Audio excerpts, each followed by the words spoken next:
Hi guys, Doug Hare here. Welcome to my channel. Today I'm going to talk about the movie Rosemary's Baby. Probably one of the darkest movies ever made. Stay tuned.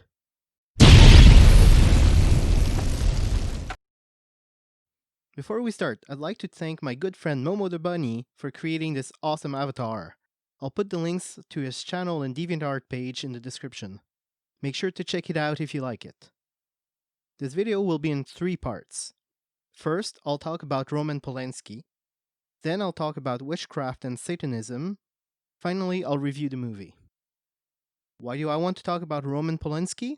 Well, aside from the fact that he's the director of this movie, he's also a really messed up individual. Now, Roman Polanski was born in Paris in 1933 from Polish Jewish parents who made the mistake of moving back to Poland in 1937. Now, we all know what happened in 1939. Nazi Germany invaded Poland.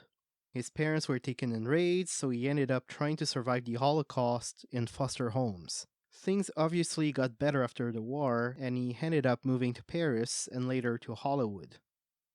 He met Sharon Tate while making the movie The Fearless Vampire Killer, also known as Dance of the Vampire. They got married on January 20th, 1968. Their marriage was short-lived, however. Shortly after the release of Rosemary's Baby, on August 9th, 1969, Sharon Tate was murdered at the Polanski residence by members of the Manson family.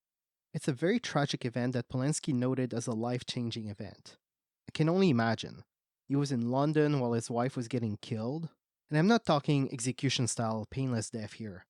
I'm talking getting stabbed 16 times. That's right, 16 times! You have to be some kind of lunatic to break into somebody's home and kill everybody who's in there by stabbing them to death. Oh, and by the way, she was 9 months pregnant. So yeah, I can see how he had a very traumatic life, but I'm not saying that to excuse what he's done. Because right now, Roman Polanski is a fugitive from the US. He fled the US while waiting his sentencing for a sexual abuse case involving a 13 years old.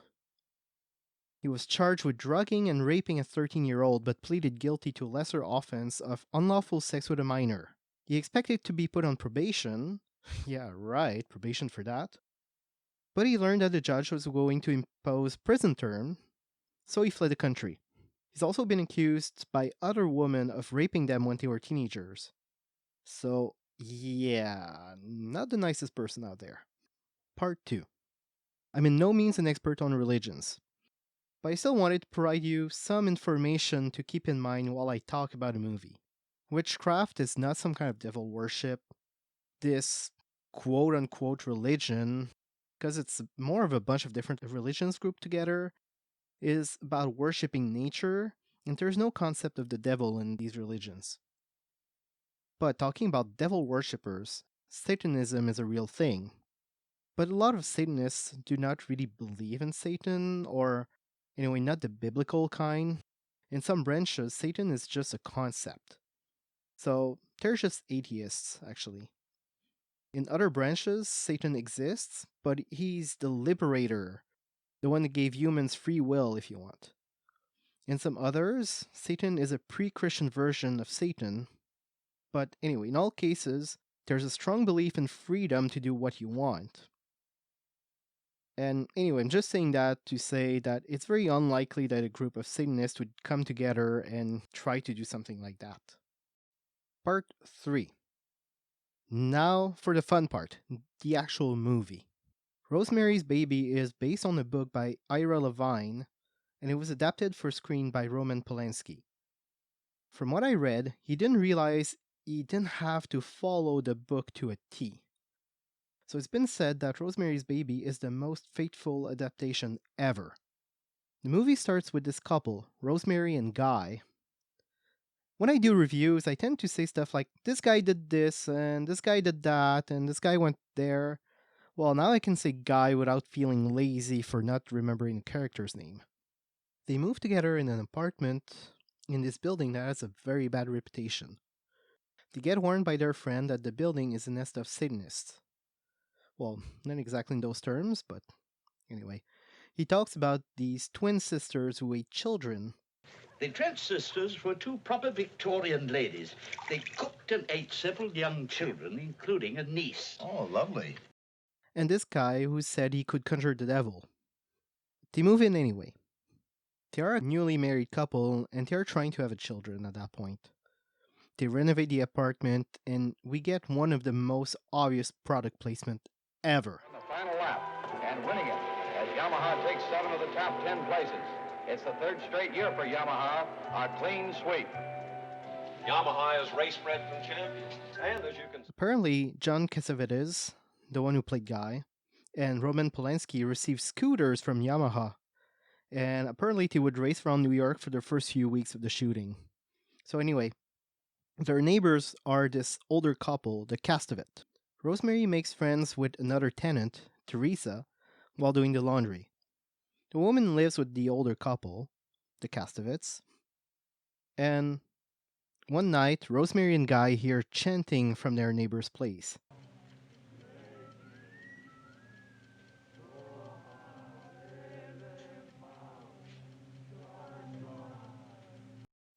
The next evening, the friend is dead. That's how Rosemary and Guy meet the Castavet. Castavets on the 7th floor? We are? You have a young woman named Teresa Giannoffrio living with you? We do. What's wrong? Has there been an accident? You'd better brace yourself for some bad news. She's dead. They try to suggest it's suicide. There's even a letter, probably a fake, that the police shows to the Castavet. Is that her handwriting? Definitely, absolutely. After that, Mrs. Castavet comes visit Rosemary. She invites them for supper. Rosemary says she has to check with Guy, but they end up going anyway. Mr. Castavet brags to them that he's been everywhere. Oh, I've been everywhere, literally. You name a place, I've been there. And that's how Rosemary and Guy started being friends with the Castavet.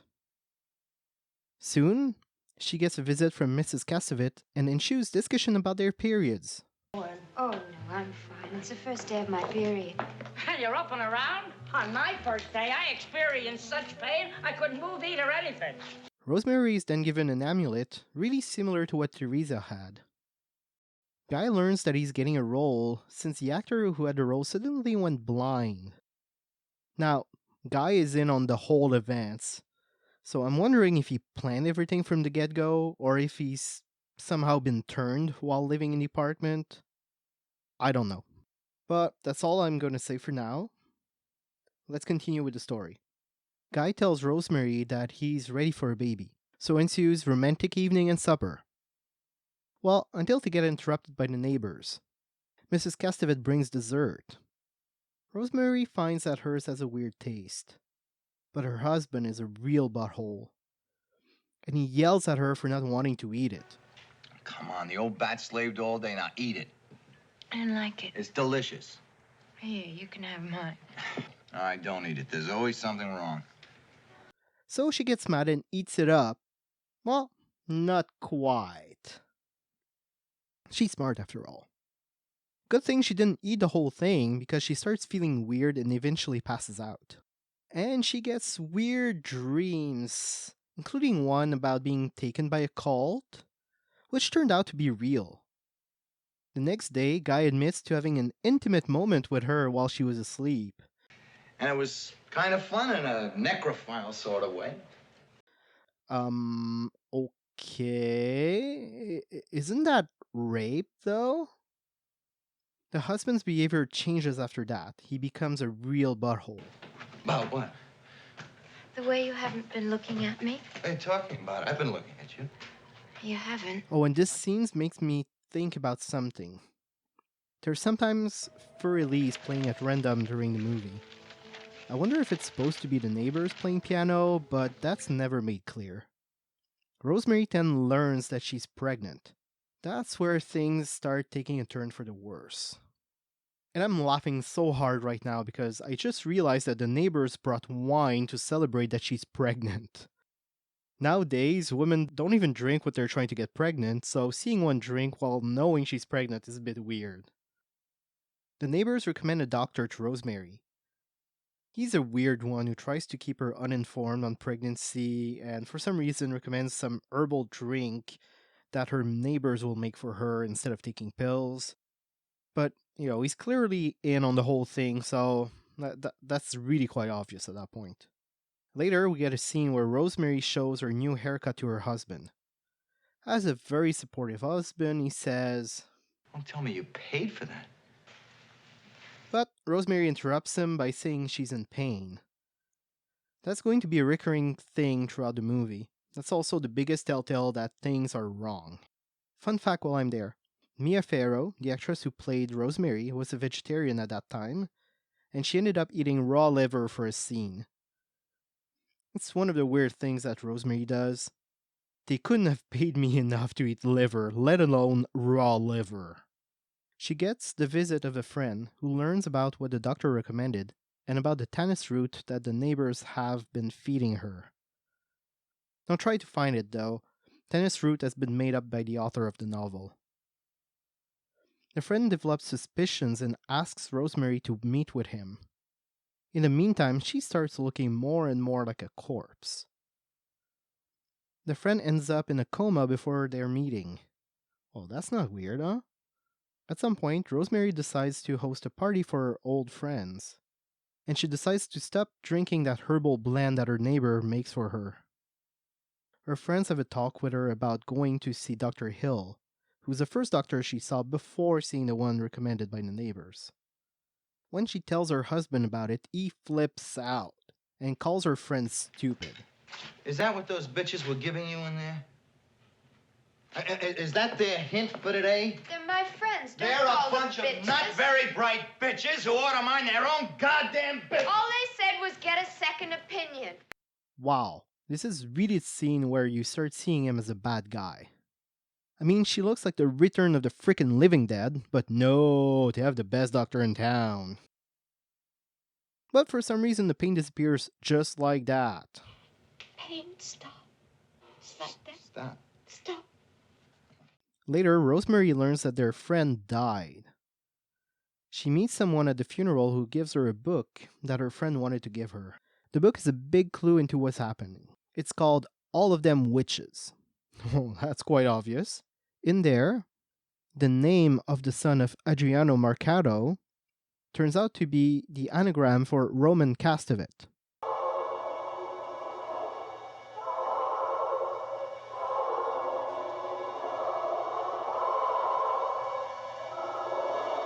She realizes that Mr. Castevet is the son of a man who tried to summon the devil, but was killed before he was able to. Woof. Wow, that doesn't bode well. When Guy learns about the book, he freaks out, eventually destroying the book. I also like the books that are on the bookshelf. Rosemary goes back to the doctor recommended by the Castevet. Weirdly, when Rosemary voices her suspicions towards them, the doctor reveals that Mr. Castevet is dying and that he wanted to tour the world before he dies. Oh, what a weird coincidence. He'd be extremely embarrassed if he knew what you found out. Suppose we do this. I'll tell them to leave on Sunday. I'll say I spoke to you and you understand. Are you sure they'll leave on Sunday? After learning that Guy burned her book, Rosemary goes and buys books about witchcraft and dumps her charm in the sewers. She reads the book and learns how witches need a personal object to cast a spell. She remembers that her friend was missing a glove, and she calls the actor who was supposed to get the role her husband now has, and she learns that he traded ties with her husband before becoming blind. She also realizes that her doctor is part of it when the receptionist asks about her perfume. That smells nice. What is it? Oh, it's called Detriment. When she says it's the amulet and that she got rid of it, the receptionist tells her that the doctor sometimes smells like that. She panics and tries to get an appointment with Dr. Hill, the first doctor, remember? But her story sounds so unbelievable. If someone was telling me a story like that, I would take it with a mountain-sized grain of salt. It's surprising that the doctor believes her. Although, He does call her doctor and husband, so it sounds like he's in on it. How many people are on it anyway? This is really getting big. So this is the point where everything becomes clear. Well, more or less, but anyway. She tries to escape and succeeds for a while. She locks herself in her apartment. Good thing she installed a chain on the door earlier. She tries to call someone for help, but instead of calling the police or something, she just calls one of her friends. So they catch her and sedate her. She's in labor though. When she wakes up, she has given birth. They tried telling her that the baby was stillborn. Dead. In the wrong position. But when she hears baby noises at the neighbors, she finds out he's still alive. Doesn't help that they extract milk from her and react weirdly when she puts her spoon in the milk. Oh, no, don't do that. Why not? A little messy, that's all. She finds a secret passage to her neighbor's place and walks in finding her baby in the living room and learns that he's the son of Satan.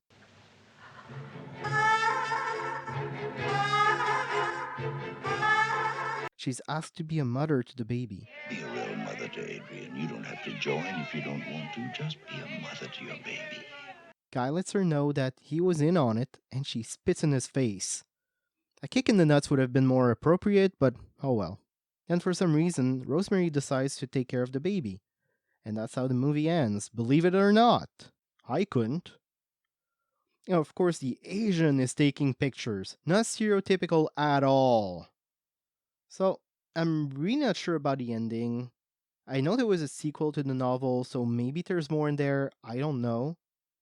As for my opinion on the movie, I find that it's dark and uncomfortable. As far as horror film goes, there's really not much happening. All we see is Rosemary's daily life, peppered with interactions with her neighbors and husband. It's not until the last 20 minutes that the movie starts being really eventful.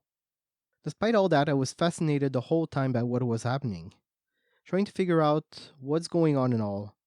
Even on the second watch, it was interesting, because you start picking up clues left here and there. It's really nice to watch like that. The whole idea of a cult trying to get a woman to give birth to the devil is a bit far-fetched, but, weirder things have been known to happen. I just can't believe the size of their group, that's a bit much.